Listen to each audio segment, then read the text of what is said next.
मैं एक साधारण बच्चा था जिसे दुनिया में किसी भी चीज़ से ज़्यादा इंजीनियरिंग से प्यार था। 1 अप्रैल की सुबह नीचे से मिसो सूप की खुशबू आ रही थी। मैंने कंबल हटाया और दीवारों को घूरने लगा। हर जगह पेंसिल से बने ब्लूप्रिंट थे, तकनीकी रूप से सही, भले ही थोड़े टेढ़े मेढ़े। शेल्फ पर गत्ते से बना एक रोमन गुंबद का मॉडल रखा था। डेस्क पर 3 विश्वकोश खुले पड़े थे। मिस्र का निर्माण, मध्यकालीन गिरजाघर, रोमन कंक्रीट। मेरा नाम यूटा इशिका था, उम्र 18 साल। आज टोक्यो विश्वविद्यालय में मेरा पहला दिन था। इंजीनियरिंग संकाय, पूरे जापान में प्रवेश परीक्षा में तीसरा सबसे अधिक अंक। नीचे पिताजी चुपचाप खाना खा रहे थे। माँ एक बेंटो बॉक्स को सजाने में लगी थी जिसे वो सुबह 5 बजे से बना रही थी। मेरी बहन हन्ना 14 साल की चावल खाते खाते कुछ बना रही थी। उसने कहा, यूटा, स्कूल में मिकी कहता है कि एलियंस ने पिरामिड बनाए थे। 23 लाख चूना पत्थर के ब्लॉक, मैंने कहा, औसतन 2.5 टन प्रत्येक। वे लकड़ी की स्लेज के सामने रेत को गीला करते थे ताकि घर्षण आधा हो जाए। ये होटेप के मकबरे में चित्रित है। तांबे की छेनी, पानी में भिगोई हुई लकड़ी की कीलें चट्टान को तोड़ने के लिए। 20,000 मजदूर बारी बारी से काम करते थे। कोई एलियंस नहीं, बस गणित और शारीरिक मेहनत। हन्ना ने अपनी आंखें घुमाई। तुम पार्टियों में बहुत मजा करोगी। माँ ने बेंटो बॉक्स नीचे रखा। आंखें लाल थीं। वो कल से रो रही थी, खुशी के आंसू, वो बार बार कह रही थी। पिताजी ने दरवाजे पर मेरा हाथ मिलाया, एक बार दबाया, फिर मुड़कर अपनी आंखें पोंछीं। मुझे लगा कि मैं देख नहीं रही थी। हन्ना ने मुझे एक चित्र थमा दिया। मैं विशाल पिरामिड के बगल में खड़ी मुस्कुरा रही थी। मैंने उसे मोड़कर अपनी जैकेट की जेब में रख लिया। बस 7:15 बजे चली। मुझे खिड़की वाली सीट मिली। चिबा मेरे पीछे सिमटती जा रही थी। मेरा दिल जोर से धड़क रहा था। मैं प्रोफेसरों, प्रयोगशालाओं, संरचनात्मक विश्लेषण के बारे में सोच रही थी। भविष्य इतना उज्ज्वल था कि उसे देखना भी दर्दनाक था। बस एक्सप्रेसवे पर चढ़ गई। ट्रक सामने से आ रहा था। आमने सामने, ब्रेक लगे, चीख निकली, कांच, धातु, अंधेरा। मुझे लगा मैं मर गई। फिर मैं जाग गई। गर्मी, गर्मी नहीं, भट्टी जैसी गर्मी। हर सांस के साथ हवा मेरे गले को जला रही थी। मैंने जबरदस्ती अपनी आंखें खोली और तेज रोशनी ने उन्हें बंद कर दिया। मैंने फिर कोशिश की, आंखें सिकोड़ते हुए। ताड़ के पत्तों की एक नीची छतरी, हर जगह लाशें। पतले, काले रंग के, मुंडे हुए सिर, गंदे लंगोट, निशान। कलाई पर रस्सी के निशान। एक आदमी सूजी हुई बांह पकड़े कर आ रहा था। गुलाम, मैंने दर्द से उठने की कोशिश की। दर्द मेरी पीठ में फैल गया। मैंने अपने हाथों को देखा, मेरे नहीं, काली त्वचा, कठोर त्वचा। हथेलियां, वर्षों के परिश्रम से बनी हुई मजबूत भुजाएं जिन्हें मैंने कभी जाना भी नहीं था। मेरे चेहरे को छू गईं। चौड़ी नाक, मोटे होंठ, मुंडा हुआ सिर। फिर यादें उमड़ पड़ी, जैसे बांध टूट गया हो।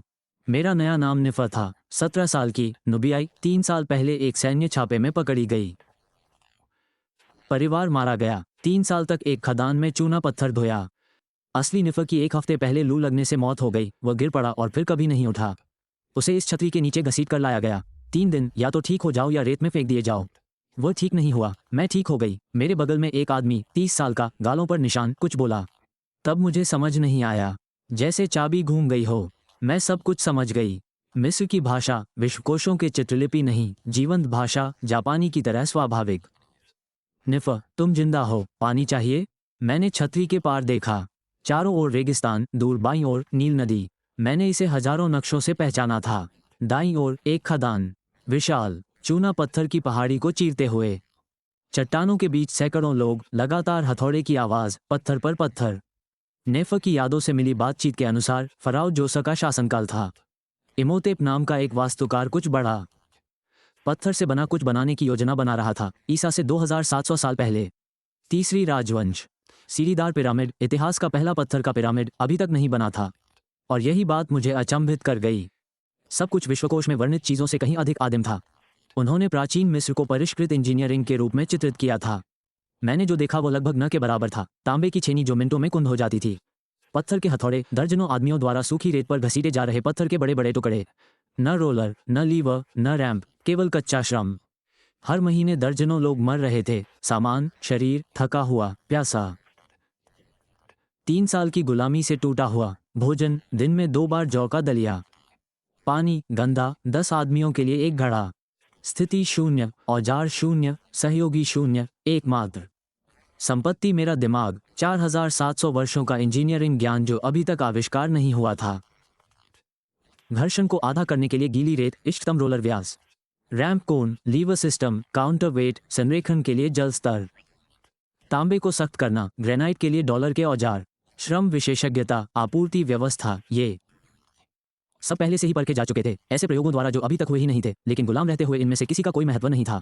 प्राचीन मिस्र में गुलाम एक औजार था जिसका इस्तेमाल तब तक किया जाता था जब तक वह टूट न जाए, फिर उसे फेंक दिया जाता था। कोई भी औजार की बात नहीं सुनता, भले ही वो दुनिया का कोई अजूबा बनाना जानता हो। मुझे बाहर निकलना था और एकमात्र उपाय था उस समस्या का हल निकालना जिसे कोई और हल नहीं कर सकता था। शब्दों से नहीं बल्कि परिणामों से। मैंने खदान की ओर देखा। 40 डिग्री की भीषण गर्मी में आदमी 2 टन का पत्थर सूखी रेत पर घसीट रहे थे, जोर लगा रहे थे, गिर रहे थे। मुझे पता था कि स्लेज के सामने रेत पर पानी डालने से घर्षण आधा हो जाता है। वही पत्थर, आधे लोग, कब्रों की चित्रकारी और आधुनिक प्रयोगों से इसकी पुष्टि हो चुकी थी। उन्हें अभी तक ये पता नहीं था। उनके लिए ये किसी चमत्कार जैसा लगता। मैं खड़ा हुआ, मेरे पैर कांप रहे थे। जख्मी आदमी ने ऊपर देखा। तुम कहाँ जा रहे हो? नेफ, अभी समय नहीं है, मुझे निरीक्षक से बात करनी है। मेरे पास पत्थरों को तेजी से ले जाने का एक उपाय है। उसने मुझे ऐसे देखा जैसे मेरा दिमाग खराब हो गया हो। शायद हो भी गया था, लेकिन मुझे ठीक ठीक पता था कि क्या काम करता है और क्या नहीं, और मैं इसे साबित करने वाला था। भोर से पहले सीटी बजी, एक तीखी भद्दी आवाज, किसी ऐसे व्यक्ति द्वारा बजाई गई लाल पाइप की आवाज जो सुबह से उतनी ही नफरत करता था जितनी हम करते थे। मैं चटाई से लुढ़क गया, मेरी हर मांसपेशी दर्द से चीख रही थी। नेफा का शरीर 1 सप्ताह तक बेहोश, 3 साल तक भुखमरी के राशन पर पत्थर धोने का काम। मेरी पीठ भी उनमें से एक थी। चोट मायने नहीं रखती थी, मेरे पास एक योजना थी। हम 40 लोग खदान के किनारे कतार में खड़े थे। काम 2.5 टन का एक चूना पत्थर का ब्लॉक, 300 मीटर पहाड़ी पर खींचना, लकड़ी की स्लेज, भांग की रस्सियां, सूखी रेत, 40 आदमी। ओवसियर केटी था, मोटी गर्दन, छोटी आंखें, हाथ में टैमरिस्क की छड़ी। वो सिर्फ अपनी आवाज का इस्तेमाल नहीं करता था, वो हर 10 मिनट में सबसे धीमे आदमी को मारता था, इसलिए नहीं कि इससे मदद मिलती, बल्कि इसलिए कि वो मार सकता था। 40 आदमियों ने रस्सियां पकड़ी, पैर रेत में धंसे हुए थे। स्लेज आधा मीटर आगे बढ़ी और रुक गई। सूखी ढीली रेत, स्लेज के रना हल की तरह धंसे हुए थे। केटी चिल्लाया और पास वाले आदमी की पीठ पर छड़ी मारी। एक और झटका, आधा मीटर और। स्लेज झुकी और अटक गई, रस्सी टूट गई और 3 आदमी पीछे की ओर गिर पड़े। एक अपनी कलाई पर गिरा। 10 मीटर दूर से भी टूटने की आवाज सुनाई दी। वह रेत में सिकुड़कर बैठ गया और केटी उसके पास जाकर उसे लात मारी। उठो या यहीं रहो। बच्चा नहीं उठा। वे उसे घसीटकर एक तरफ ले गए। अब 39 आदमी थे। वो ब्लॉक 10 मीटर भी नहीं हिला था। मैंने अपने पीछे छाया में रखे 3 पानी के जगों को देखा जो पूरी शिफ्ट के लिए पानी पीने के लिए रखे थे। 3 जग, 40 डिग्री की गर्मी, 1 जग, हमारी पानी की आपूर्ति का 1/3। नुकसान, दोपहर तक 2 या 3 आदमियों को लू लग सकती थी। फायदा, अगर भौतिकी हर प्रयोग के अनुसार काम करती तो 25 आदमी वो काम कर सकते थे जो 40 नहीं कर सकते थे। मैं जगों के पास गया, एक जग उठाया और उसे स्लेज के आगे ले आया। तुम क्या कर रहे हो? केटी ने कहा। मैंने धीरे धीरे लगातार रेत पर 2 मीटर आगे पानी डाला। पानी ने हल्की रेत को गहरे भूरे रंग में बदल दिया। आदमी घूर रहे थे। केटी ने अपनी छड़ी उठाई। खींचो, मैंने कहा। कोई नहीं हिला। खींचो। रस्सियों पर 25 आदमी, आधे दल अभी भी ठंड से कांप रहे थे। और स्लेज आगे बढ़ी, आधा मीटर नहीं, 3 मीटर, चिकनी, फिसलती हुई। गीली रेत पर उसके पहिए ऐसे चल रहे थे जैसे तेल लगी लकड़ी। आदमी लड़खड़ाते हुए आगे बढ़े, अपनी ही गति से हैरान। किसी ने हल्की सी हंसी हंसी, मानो उसे विश्वास ही नहीं हो रहा था कि उसके हाथों ने अभी अभी क्या कर दिया है। और पानी आगे, स्लेज के हमेशा आगे। किसी ने दूसरा जग उठाया। मैंने उसे रोक दिया। एक छोटा सा जग, बस इतना कि 2 मीटर आगे का रास्ता गीला हो जाए। उन्होंने पानी डाला, खींचा। 40 मिनट में 300 मीटर पहाड़ी पर चढ़ गए। कल इतनी ही दूरी तय करने में पूरे दल को 3 घंटे लगे थे। कैटी ने कुछ नहीं कहा, उसकी छड़ी जमी हुई सी लटकी रही। उसने उसे नीचे किया और चला गया। 25 आदमी, 40 मिनट, पानी का एक जग। कीमत सूर्यास्त के समय सामने आई। 2 आदमी गिर पड़े। दोपहर भर पीने का पानी पर्याप्त नहीं था।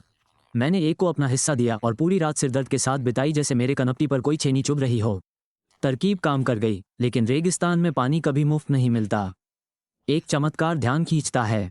तीसरा, प्रतिष्ठा बनाना। अगले 3 दिनों तक मैंने उन्हें एक एक करके खाना खिलाया। दूसरा दिन, खदान की सबसे बड़ी अपशिष्ट समस्या, टूटे हुए पत्थर। परिवहन के दौरान 1 और 5 टूट गए। चूना पत्थर के अंदर छिपी दरारें जिन्हें कोई नहीं देख सकता था जब तक कि पत्थर किसी धक्के से टकराकर चकनाचूर न हो जाए। 20% अपशिष्ट दर, प्रति पत्थर काटने में लगने वाले दिन, 10 आदमी धोते, सब कुछ मलबे के लिए। मैंने एक तांबे की छेनी उठाई और एक नए कटे हुए पत्थर पर ठोका। घंटी की तरह बजी, साफ, ऊंची, लगातार।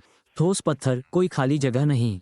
उसके बगल वाले पत्थर पर ठोका, धीमी सी आवाज, बेजान, छोटी। इसमें अंदर दरार है। मैंने पास के काटने वाले से कहा, इस पर समय बर्बाद मत करो। उसने मुझे ऐसे घूरा जैसे मैंने बकरी की आंतों से भविष्य पढ़ लिया हो। मैंने 3 और पत्थरों पर ठोका। 2 साफ बजे। एक से हल्की सी आवाज आई। उन्होंने बजने वाले दोनों पत्थरों को काट दिया। दोनों बिना टूटे परिवहन से बच गए। चिन्हित पत्थर को उन्होंने फिर भी मुझे परखने के लिए काट दिया। स्लेज तक पहुंचने से पहले ही वो साफ साफ 2 हिस्सों में टूट गया। 40 पुरुषों पर। घंटों की मेहनत व्यर्थ गई, बिल्कुल जैसा मैंने कहा था। शाम तक दल में शामिल प्रत्येक कटर काटने से पहले टैपिंग कर रहा था। अपशिष्ट 1.5 से घटकर 1.20 हो गया, यानी 5%। इसका मतलब ये था कि हर 100 ब्लॉक काटने पर 15 अतिरिक्त लोग बचकर निर्माण स्थल तक पहुंचने में सफल रहे। 15 ब्लॉक जो कभी बजरी हुआ करते थे। चौथे दिन पत्थर काटने वालों ने चूना पत्थर की सतह पर सीधे हथौड़ा मारा, पत्थर से जूझते हुए। चूना पत्थर में स्तरित तल होते हैं, अवसादन से बनी क्षैतिज परतें होती हैं। अगर आप लकड़ी की विपरीत दिशा में वार करते हैं तो आपकी छेनी उछलती है, टुकड़े असमान रूप से निकलते हैं, आप थक जाते हैं। ये लकड़ी के रेशों के साथ छिपा हुआ है और पत्थर टूटना चाहता है। मैंने एक कटर को दिखाया और उसके कोण को 15 डिग्री तक समायोजित किया। उस दोपहर उनके उत्पादन में 1/3 की वृद्धि हुई और वो महीनों में पहली बार अपनी बाहों में ऊर्जा के साथ ड्यूटी से वापस आया। अगले दिन तक पूरी टीम बदल गई। सभी क्षेत्रों में 30% की वृद्धि, वही लोग, वही उपकरण, वही पत्थर, बस बेहतर कोण। 3 तरकीबें, 5 दिन और किसी ने ध्यान दिया। मारीरा, पत्थर तराशने की माहिर, मुफ्त शिल्प। उस व्यक्ति ने सीधे इमाटेप के निर्माण कार्यालय को रिपोर्ट किया। वो 5वें दिन खदान पर प्रकट हुआ, गठीला, कठोर चेहरे वाला, हाथ घिसे हुए चमड़े जैसे। वो चुपचाप कटिंग लाइन पर चलता रहा। उत्पादन के आंकड़ों की जांच की। चूना पत्थर का एक टुकड़ा खरोंचा और कैट्टी की ओर मुड़ गया। आपके विभाग में निर्धारित कोटा से 40% अधिक काम हो रहा है। क्यों? केटी ने अपनी पीठ सीधी की। मैं अनुशासन का सख्ती से पालन करता हूँ। गली की सीमा रेखा के पीछे से एक आवाज, युवा, तेज तर्रार, व्यंग्य से भरी हुई।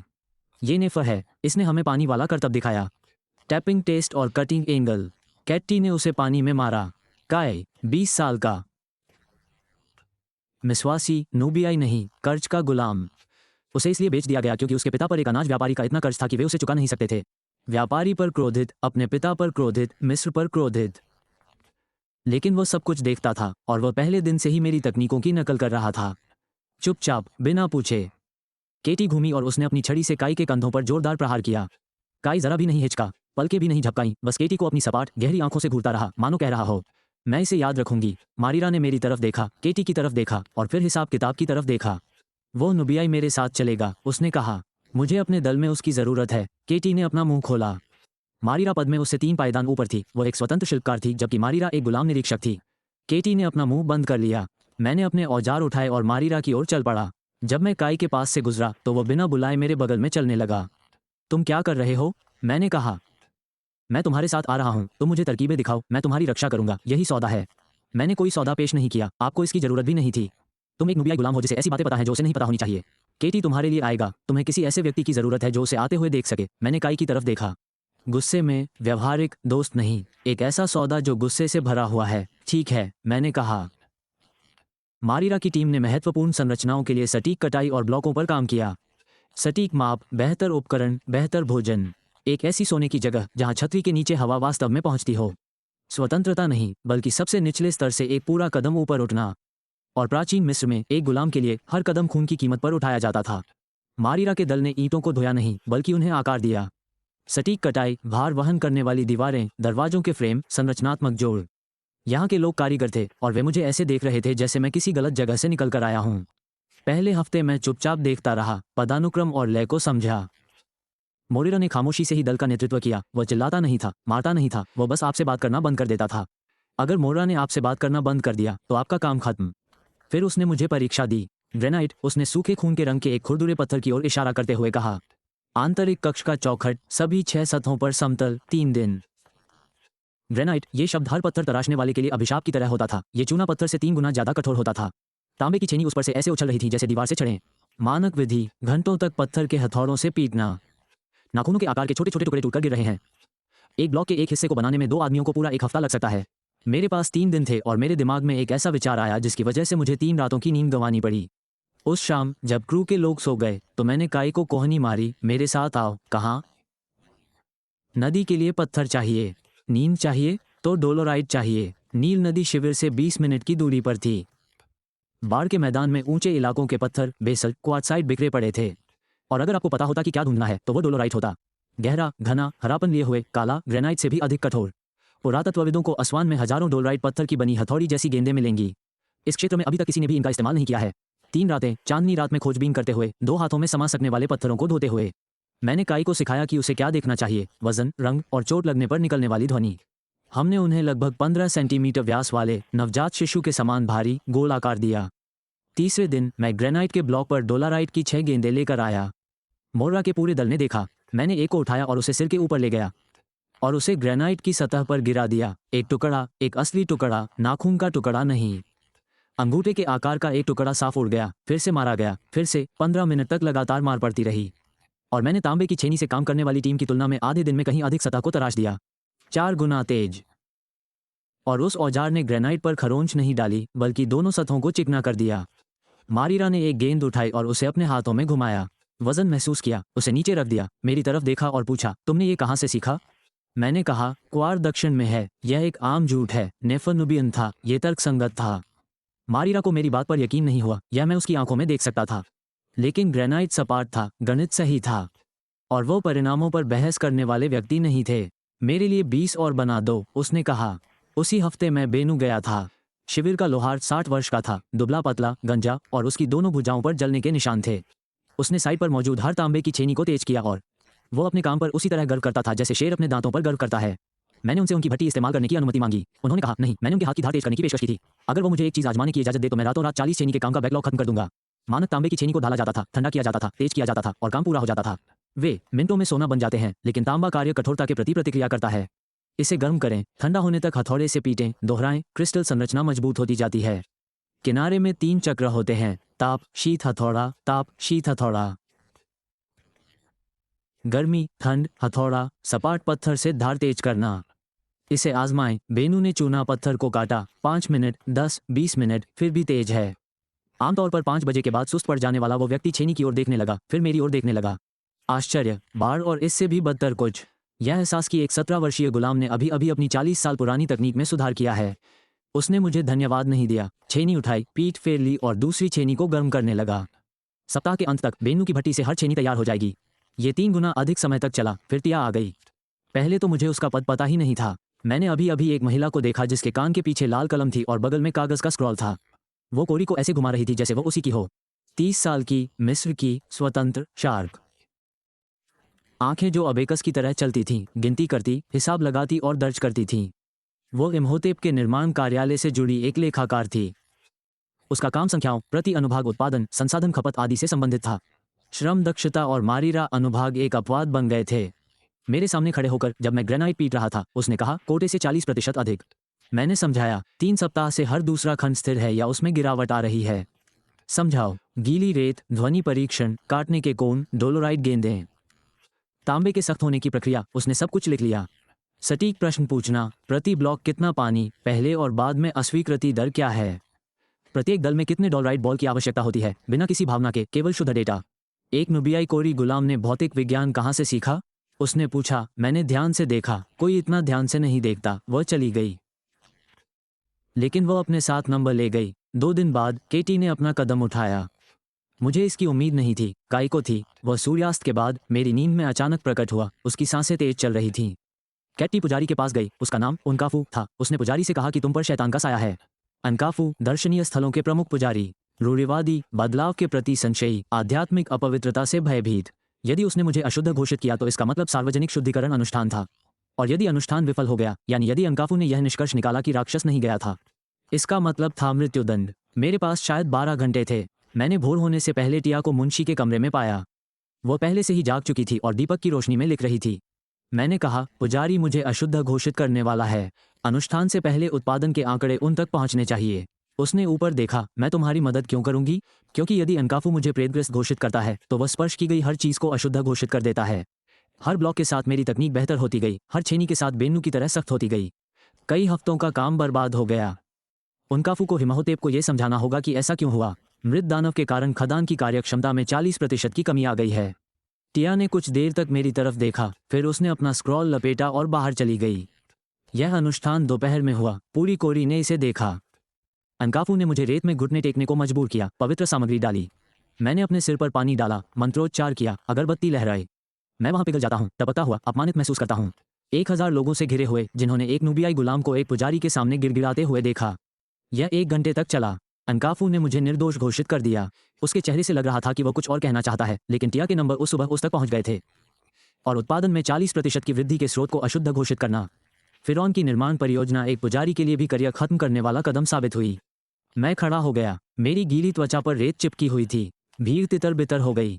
काई इंतजार कर रहा था। उसका जबड़ा कसा हुआ था। उंगलियों के जोड़ सफेद पड़ गए थे। तुमने उन्हें अपने साथ जानवर जैसा बर्ताव करने दिया, एक जीवित जानवर जैसा। मर जाना इससे भी बुरा होता। उसी शाम टिया की पूरी रिपोर्ट इम्होटेप के डेस्क पर पहुंची, जिसमें उत्पादन में वृद्धि, संसाधनों की बचत और तकनीक का विवरण था। सबसे नीचे उसकी साफ लिखावट में एक नोट था।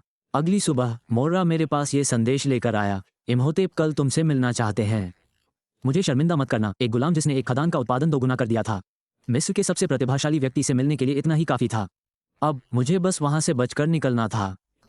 कार्यशाला सकारा पठार के किनारे रेत में गड़ा हुआ एक तंबू था, जो एक तरफ से खुला था। कागज के स्क्रॉल, मिट्टी के मॉडल, कोयले से बने रेखाचित्रों से ढके चूना पत्थर के टुकड़ों से भरा हुआ था, और लाल टोकरियां धागों और बेर की बालियों से लदी हुई थीं। वहां धूल और स्याही की गंध आ रही थी। वो व्यक्ति चटाई पर पालथी मारकर बैठा था और रोटी के आकार के मिट्टी के एक मॉडल मुस्तबा का अध्ययन कर रहा था। यह मुस्तबा चपटा और आयताकार था, जो सदियों से मिट्टी की ईंटों से बनने वाले शाही मकबरे का मानक था।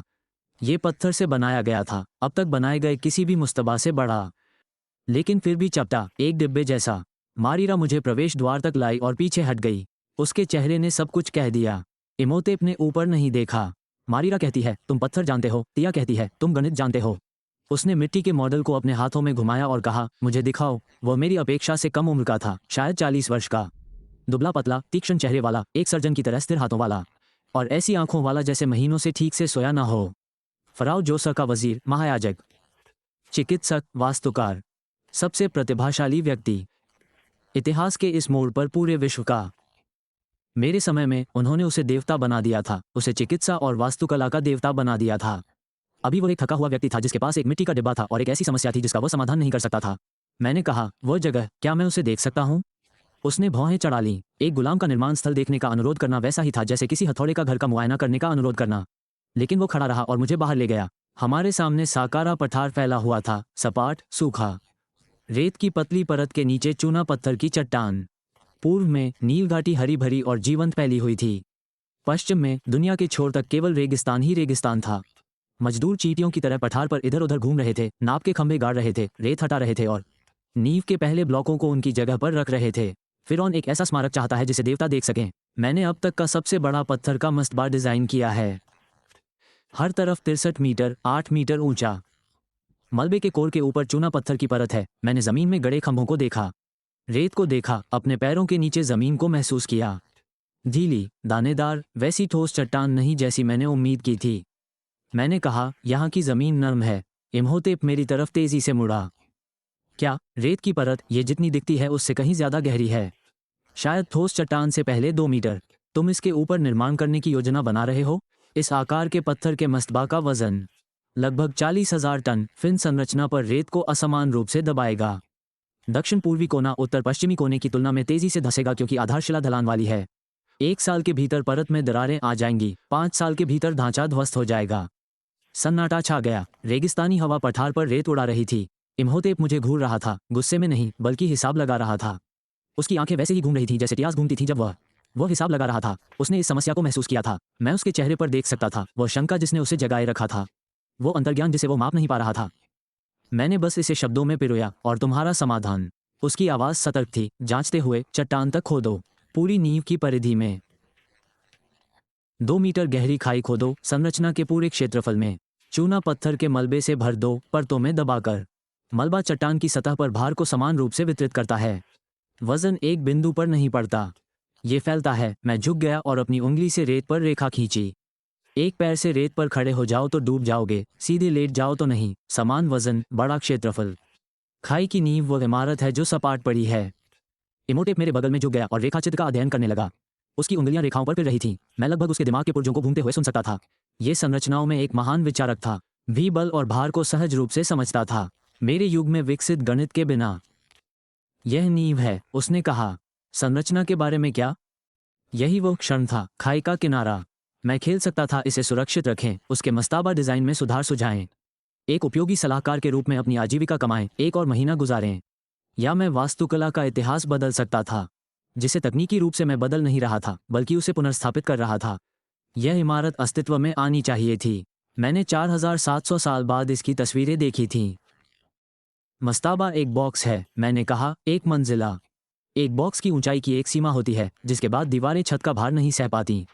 लेकिन अगर आप एक बॉक्स ही न बनाएं तो क्या होगा?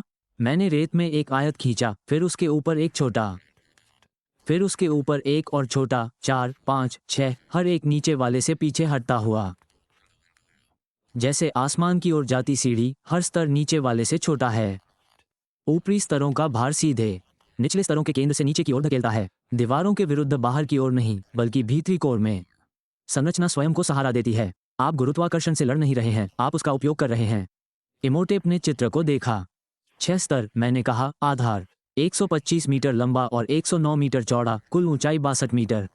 इमारत के मुख्य भाग के लिए मलबे के कोर के ऊपर चूना पत्थर की परत और आंतरिक कक्षों के लिए ग्रेनाइट का उपयोग किया गया है।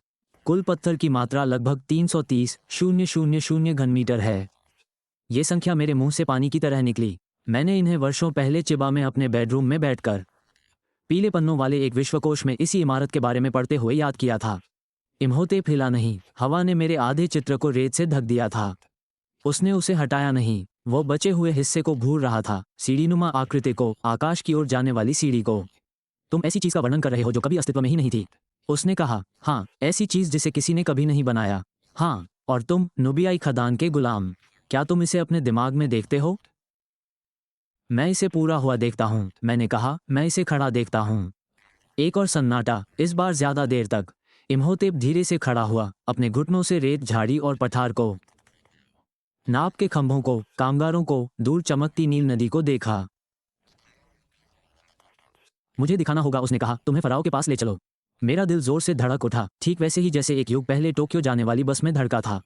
लेकिन इस बार जिस भविष्य की ओर मैं बढ़ रहा था, वह 4700 साल पुराना था, और मैं उसे अपने हाथों से बनाने वाला था। उद्धरण चिन्ह। कब? मैंने पूछा। कल। वे मुझे फराओ और जंजीरों के पास ले गए। यह इमोटेप का विचार नहीं था, बल्कि नियम था। मिस्र के जीवित देवता के सामने एक दास के लिए बंधन, गवाह और सशस्त्र सुरक्षा आवश्यक थी। 2 सैनिक मेरे दोनों ओर खड़े थे। मेरी पीठ पर तांबे की नोक वाले भाले थे।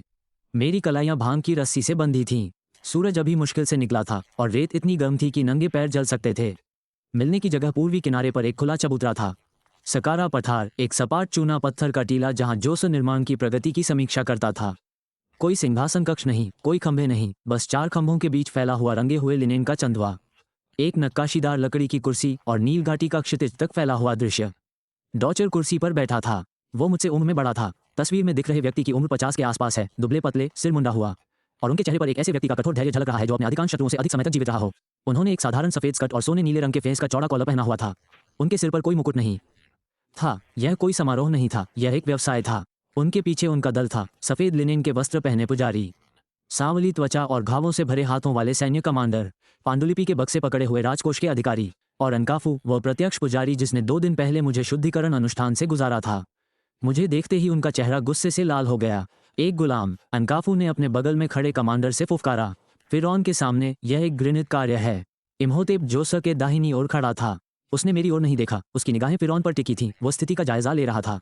जोसर ने मुझे काफी देर तक देखा। बंधी हुई कलाइयां, घावों से भरी त्वचा, मुंडा सिर, कमर पर कपड़ा, मेरे बारे में सब कुछ एक संपत्ति जैसा लग रहा था।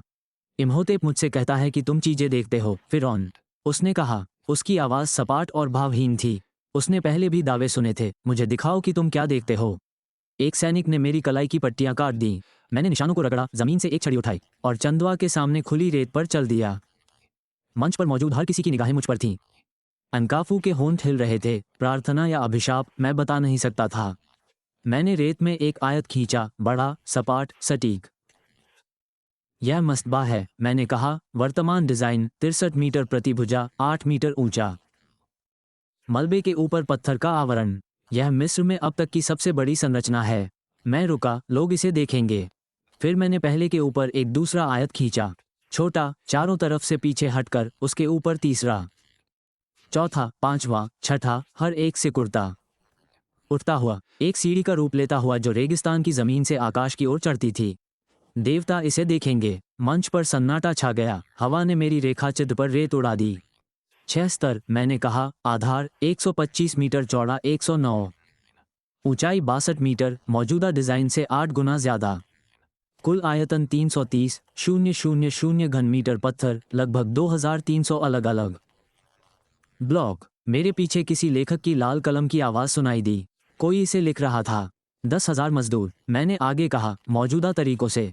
तांबे के औजारों से सूखी रेत पर ब्लॉक घसीटने में 15 से 20 साल लगते हैं, लेकिन मौजूदा तरीके बेकार हैं। मैं उस समय को कम कर सकता हूँ।